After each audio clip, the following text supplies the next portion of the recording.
What is going on, everybody? It's your boy Clint from the Die Hard MMA podcast, and I am here for the undefeated post-weigh-in show, UFC Vegas 45. Last show of the year, folks. We're going to do our damnedest to watch these fighters as they step up onto the scales today. We're going to look for any little sign of trouble, trying to squeeze just a little bit of value out of these numbers. Maybe we can take home a big old fat sack of cash from the last MMA card the UFC is putting on in 2021. That's the point of this show, and boy, do we have a day to talk about today.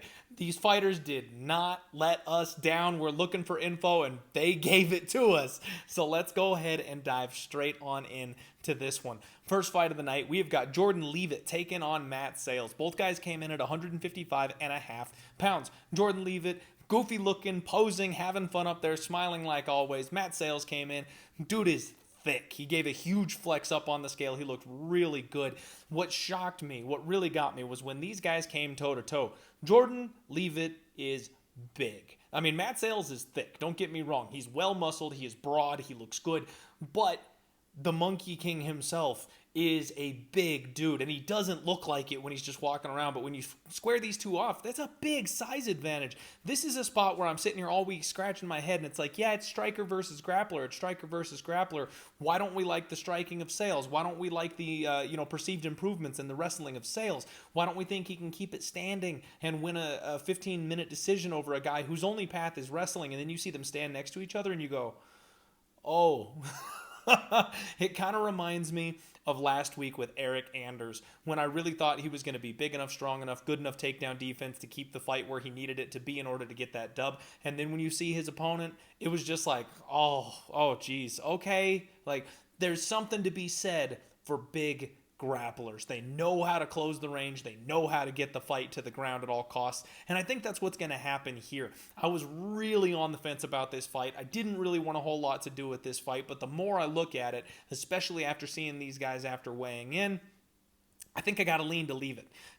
Jordan Leavitt has taken some money right now. He's sitting at about minus 125 out there. This was a pick'em earlier in the week, and the money has come in on him. The other look I like is the under 2.5. It's about minus 140 right about now, and I talked about this on the Total Takedown. I don't think it matters who gets control of this fight, but I think it's going to go under, because if Matt Sayles gets off on the feet, he is miles ahead of Jordan Leavitt in the striking. If Leavitt on the other side gets his grappling going, I don't think Matt Sayles is going to be able to survive underneath him. He's dynamic. He's got good submission offense. This is the type of situation where whoever is winning this fight probably finishes. So I like Jordan Leavitt. I like the under. And I'm not sure which way I'm going to approach it yet. I am ready to lock in some more action for Saturday's UFC card, you guys. It's the last one. I can't help myself. I need a paycheck. I'm going to go for it. I'm going to put some money on this card. We only have a few bets locked in at this point. So trust me, I will be adding more action. Follow me on Twitter at DieHardMMAPod if you want to see exactly what bets I lock in. But I'm looking at Leavitt, and I'm looking at the under. Heavyweights up next. Don'Tale Mayes taking on Josh Parisian. Mayes came in at 256.5. He did require that hook. I'm sorry, 256.5. Josh Parisian came in at 262. Classic big old flabby heavyweight boy. These guys face off, and Mayes is big. Like, when you're looking heavyweight to heavyweight, and the guy's shoulder is a good 3 inches above his opponent's, like, he's just a big, hulking dude. Now, I can't trust Don'Tale Mayes at minus 200 at this point, but that's the way I'm going to look. I just think Parisian is too hittable. I think Mayes has upside. I think he's got the athletic advantage. He's going to be the guy that probably has a higher ceiling at the end of the day, but I can't trust either of these guys with my money. So for me, it's favored or pass. It's Mayes or pass in this one. Raquel Pennington taking on Macy Chiasson. This is where our day starts to get a little bit interesting. Now, this fight is taking place at 145. I actually thought all week that this fight was taking place at 135. Saw a tweet come out a day or two ago saying the fight was going to take place at 145, and instantly I went, Macy Chiasson is probably the one who asked for it to be pushed up an additional 10 pounds. We know she has trouble making weight. We know she's a big girl. I'm kind of speculating here. Maybe someone tweeted at me and said it was 145 all along, and maybe that's true, but I simply didn't notice. Well, Today, Raquel Pennington makes 145 on the dot. She's a professional. She looks solid. No issues for Rocky whatsoever. She is in great shape. She always is. Macy Chiasson, on the other hand, came in at 149. So she missed the 145 limit by a full 4 pounds. She is way over. She went for the box of shame anyway for God knows what reason. Strips down, takes her skivvies off, made 148.5. So the official weight for Macy Chiasson is 148.5. Not sure that half pound really makes that much of a difference unless they're angling for less of her purse to be taken when this fight ends up going on. Now, the thing for me here was she didn't look bad. She didn't look like she was having a hard time. She didn't look sucked out. She didn't look like she couldn't keep her balance.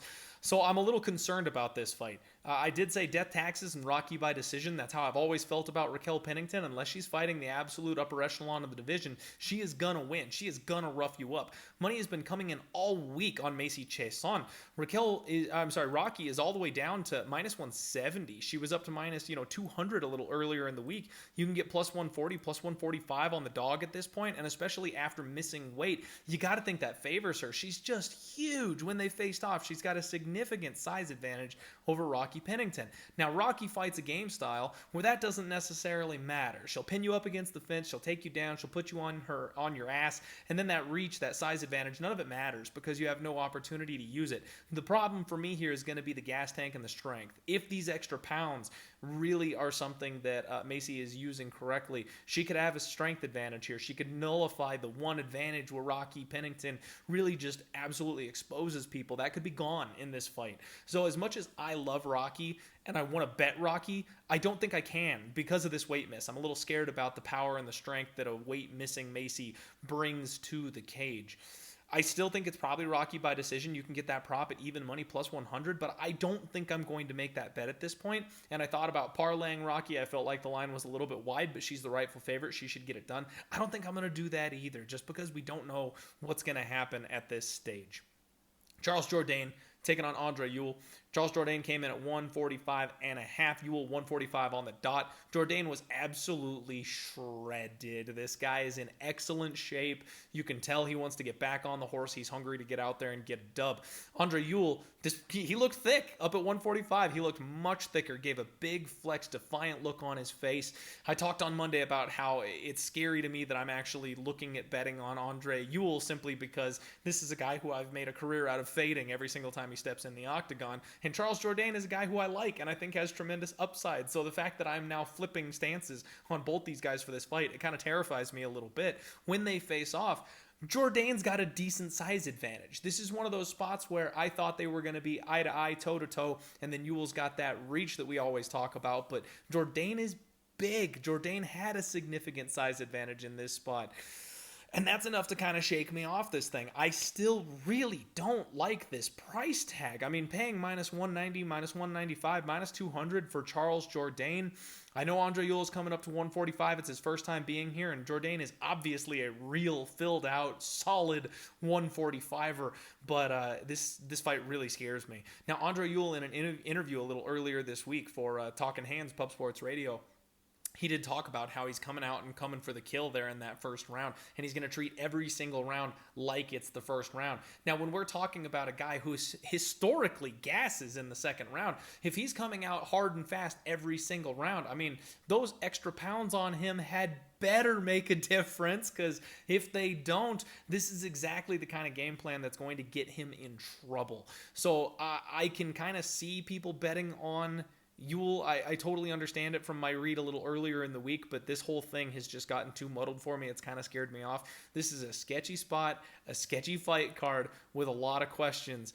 And, I mean, at this point, you just always sprinkle round 3 against Andre Ewell because he always gasses out in round 3. I'm going to still pick Charles Jourdain to win this fight, regardless of, all the questions and things like that. And I honestly think that maybe the under is the way to go, because if Ewell comes out that hard, that fast, Charles Jourdain is the kind of guy that's going to meet him in the center of the cage. And if they go to war, we've seen Charles dropped, we've seen him rocked and hurt, and of course we've seen Ewell break repeatedly.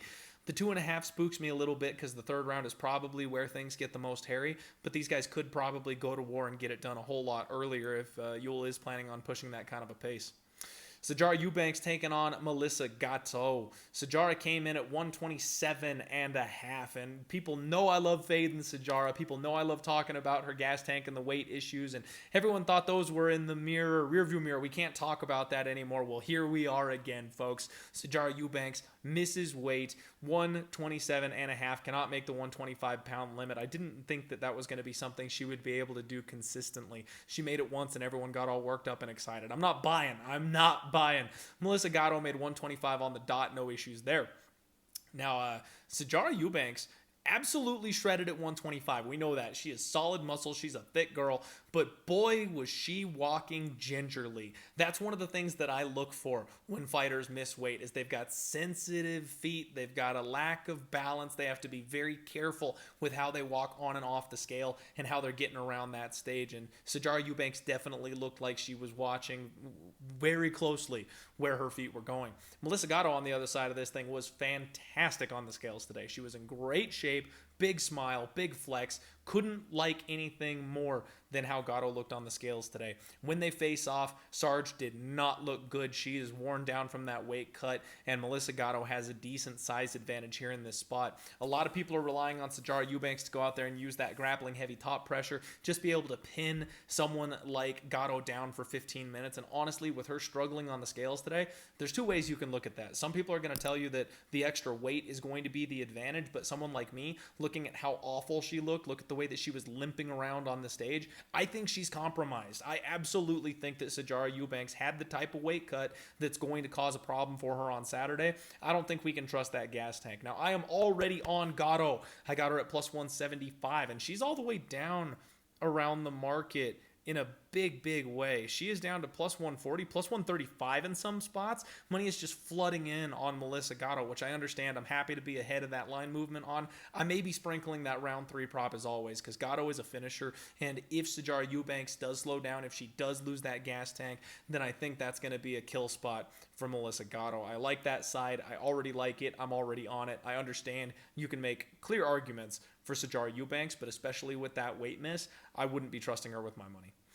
I'd only be fading. Next up, we got Justin Tafa taking on Harry Hunsucker, and the shenanigans continue. Justin Tafa is the first heavyweight in UFC history to miss the 265-pound limit. This man made history today, being the first ever heavyweight to go over 265. Imagine what has to be going on with you and your damn camp to not be able to make 265. There are heavyweights out there that cut weight. I understand that. You know, Brock Lesnar back in the day used to cut to make 265. Like, I get it. These are big boys, but when you've got all that flab on you, you can absolutely lose the water weight to get down to 265. And it's just never happened before. It's astonishing that this is the case, and it's coming from a guy who's 4-3 as a professional and like 1-4 in the UFC. Like, it's just a bad look. Somehow he decided to go ahead and try the box of shame. Again, just a futile effort to make that weight. Didn't budge a thing. And he looked angry. I already talked about this on my Monday show, how I think that Justin Tafa is a very emotional human being, and he's an emotional fighter. I think something's off with him right now. Now, Harry Hunsucker came in at 238.5, and he looked like a beast up there, a big hairy animal. He looks in much better shape today than we have ever seen him before. You know, he came in on short notice his last fight, got blasted out of there early, but he was way overweight, rolling off the couch, very flabby.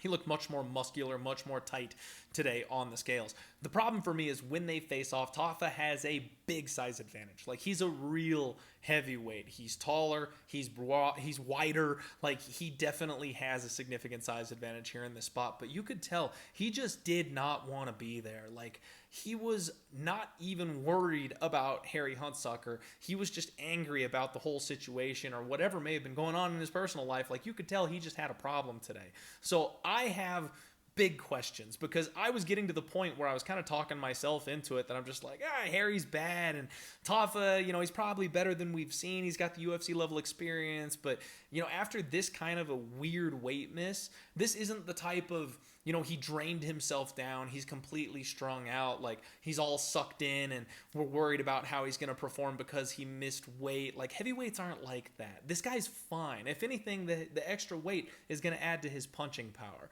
So I don't know that I necessarily want to fade Justin Tafa here in this spot, but What it does bring into question is where he's at mentally. What it does bring into question is what's going on with him personally. And those are the types of things where I try to find an angle. I try to look at these guys and see if we can find an angle to actually go against them if we feel like they're not locked in and dialed in for this fight. And that's kind of where I see like maybe we could be picking something up here.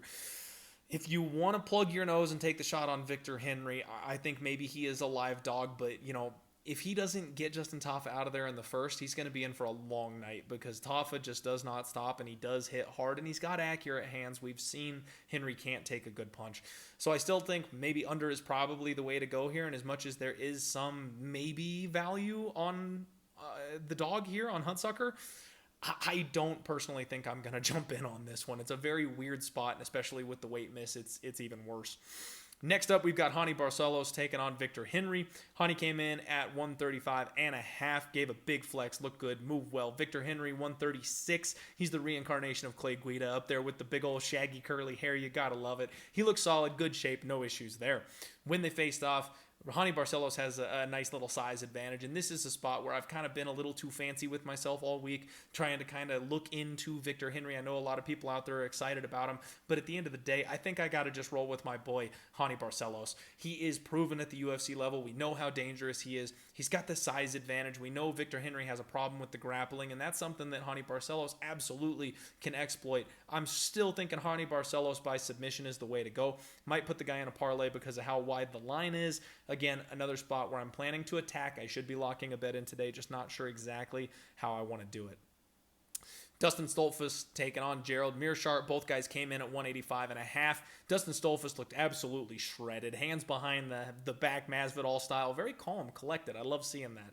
GM3 looked angry on the scale today. Don't know what's going on there, but looked angry. Great shape, physically, looked good, solid, ready to go.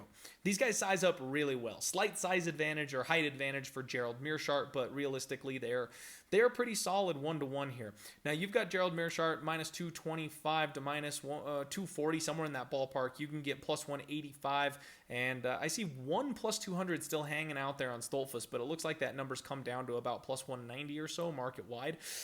This is a spot where I've been waiting all week. I really want to bet Dustin Stoltzfus. Something in my brain is telling me that, we got GM3 as an underdog several times in a row. He comes through, he upsets a big hype train, and now all of a sudden he's a gigantic favorite. The market doesn't think a whole lot of Dustin Stoltzfus, but I feel like he's performed relatively well in his last couple of fights, and I'm not ready to trust GM3 at this type of a price tag. So Dustin Stoltzfus, I'm probably going to take a dog shot on Stoltzfus, and I'm probably going to take a shot at Stoltzfus by knockout because we've seen Gerald Meerschaert's chin waver in the past before, and he's like 11-1 to win by K.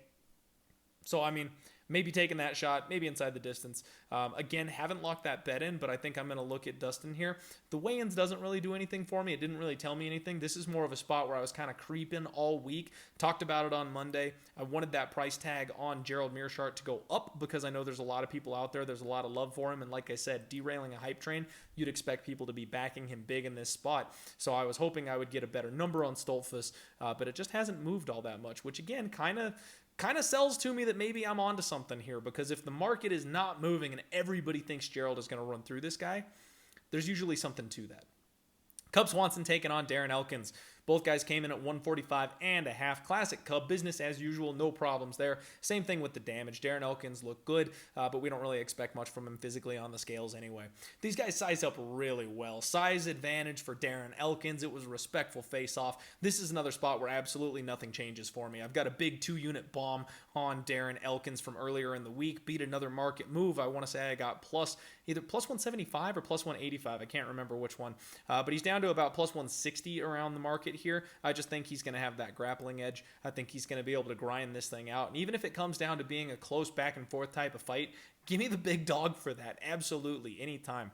Next fight up, Carlos Diego Ferreira taking on Mateusz Gamrot. Now, Diego, another shenanigans this morning. This guy came in and needed that box. A shame he made 156. So he did make weight, but he looked exceptionally sucked out. He looked awful on the scales. He's another one that was walking very lightly, very gingerly, making sure he put his feet exactly where he wanted them to be. And when they were weighing him in that final time in the box, he was wobbling on the scale bad. You can see him tilting side to side like this. The equilibrium is gone. That's the kind of bad weight cut that I look to be on the opposite side of. And one thing that I felt was very interesting is they always make fighters in the box of shame put their hands up over their heads, make sure they've got them up and out of the way, making sure they're not cheating or anything. They didn't do that for Diego here. This looked like he wasn't going to make weight. It looked like it was a bad miss, and then nobody told the guy to raise his hands. Now, maybe they did the arms over the chest thing. Sometimes they have them, crossing their arms over their chest like that,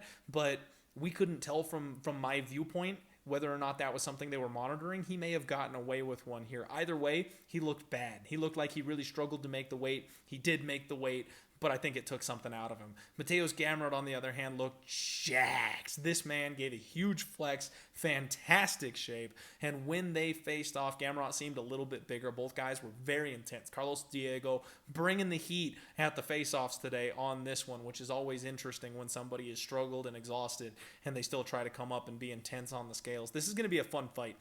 This is one where, again, I see a lot of love for Diego around the market today. I totally get it. I totally understand it. I wish I could have gotten Mateusz Gamrot at that like minus 150 that he was at a little earlier in the week, or like right when the line opened up. Wasn't quick enough on that. He's about minus 180, minus 190.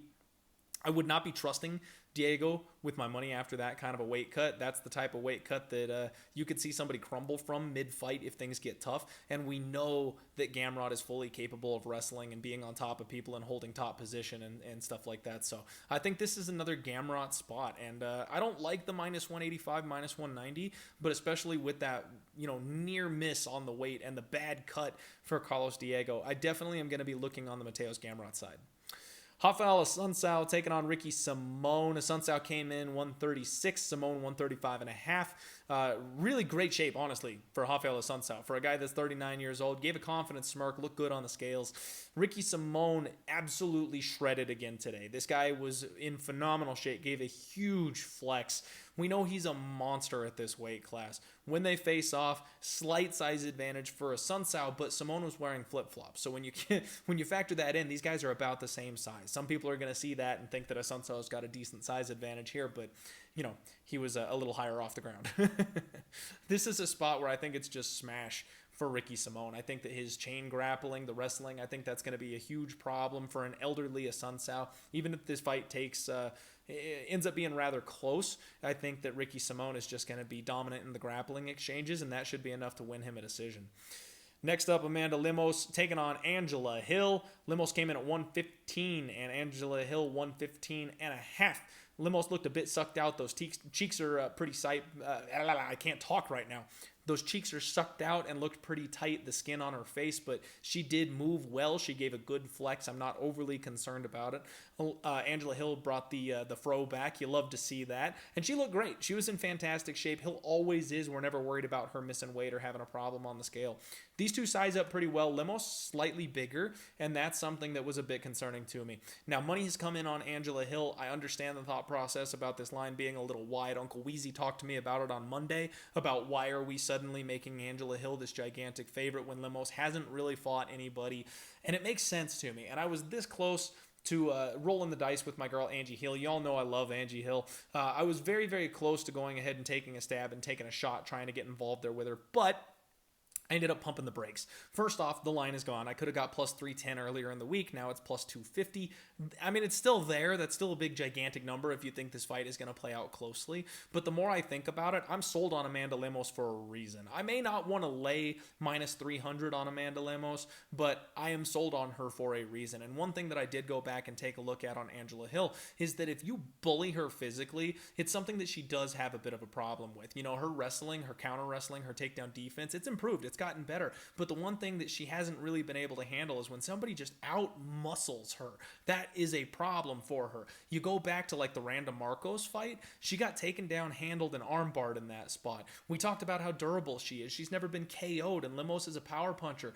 Yeah, but you know what? She's tapped a couple times. And we know that Amanda Lemos is solid on the ground, has a good top game, and has a tight squeeze. And that's something actually that kind of got me thinking. I think people are completely missing the fact that Angela Lemos can win this fight, be a club and sub, or just positional grappling and choke her out. I think Amanda Lemos by submission at 8-1 is on the table here, and I don't know why I didn't think about it sooner. I'm going to stick with Amanda Lemos. I think she's a real prospect. I think that size and power and strength, I think it's going to be a problem. And then the fact that she has the opportunity to finish somebody in a way we've seen her finished before, that sub sprinkle baby, 8-1, give it to me. Let's go.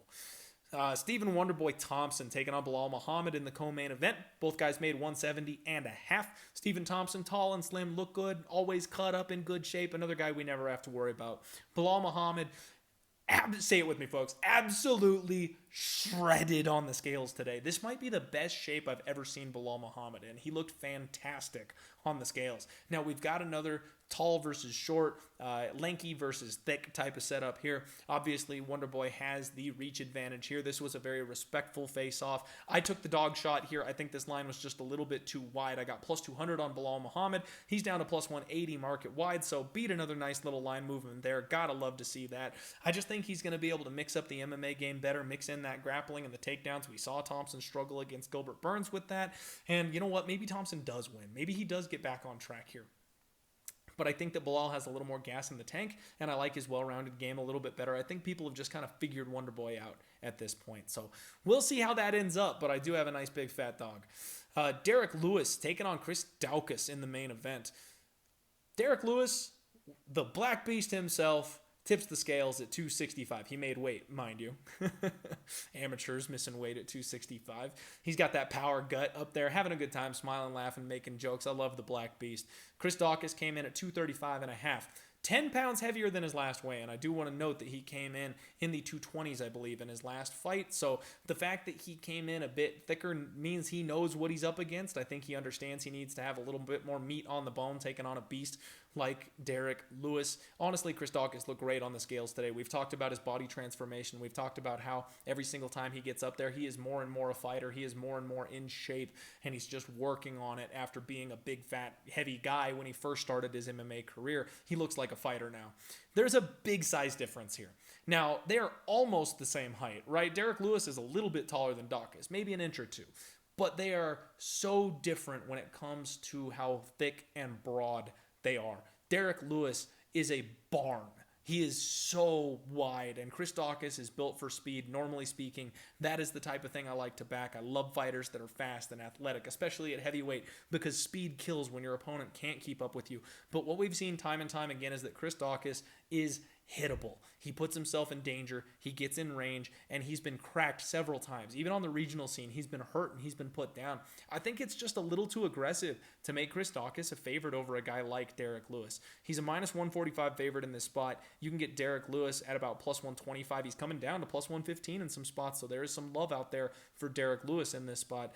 And I agree with it. I think Derrick Lewis is the side here, and it's another classic Lewis spot where do we really think Lewis is going to be winning a decision here and winning minutes? Nah. The KO prop is plus 175. I think Derrick Lewis, if he's going to win this fight, he does it by knockout. That's how he beats everybody. So, I mean, if you want to play it safe, play that 125. If you want to go for it, play the plus 175. I'm looking at probably doing that. This is a spot where I have backed Chris Daukaus every single fight up until his last one. The same reasons I'm talking about not backing him here is why I was scared to back him against Shamil. And Shamil almost made that into a fight before he started to slow down and got hurt.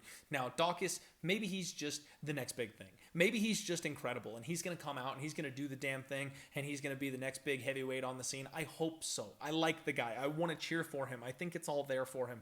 But at the end of the day, at heavyweight, physicality and power are something that you can't get around. At a certain point, these guys are too big, they are too strong, they are too powerful. We have yet to see Chris Daukaus use his grappling ever, so we can't expect him to come in like a Cain Velasquez and suddenly maul Derrick Lewis on the ground. We can't expect that to be his game plan. He's never looked for that. Now, he could do it. Maybe he does go for a sub and try to play the top game against the Black Beast here in this spot, but we have also seen the Black Beast bench press 250-pound men off of his chest and get back to his feet at will. So I don't think he can implement that game here. And if we've got a 25-minute main event for Derrick Lewis to plod around and walk this man down and land one good shot that KOs him flat, I like those chances at plus money. This is not a Cyril Gane. This is not a guy who's never been knocked out before. Heck, this isn't even a Francis Ngannou, somebody who can return with the same kind of power. I don't think that Derrick Lewis can be one-shotted by a man like Chris Daukaus. If I'm being honest, it's going to take combos. It's going to take body work. It's going to take speed,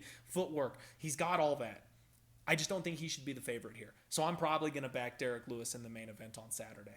That's the Undefeated Post Weigh-In Show, folks. Those are the reads as clearly as I can get them to you here on a Friday.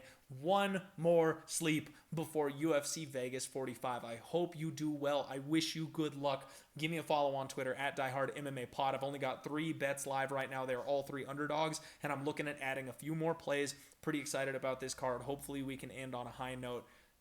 Congratulations on a good year, everybody. Good luck on your degenerate action, and let's roll.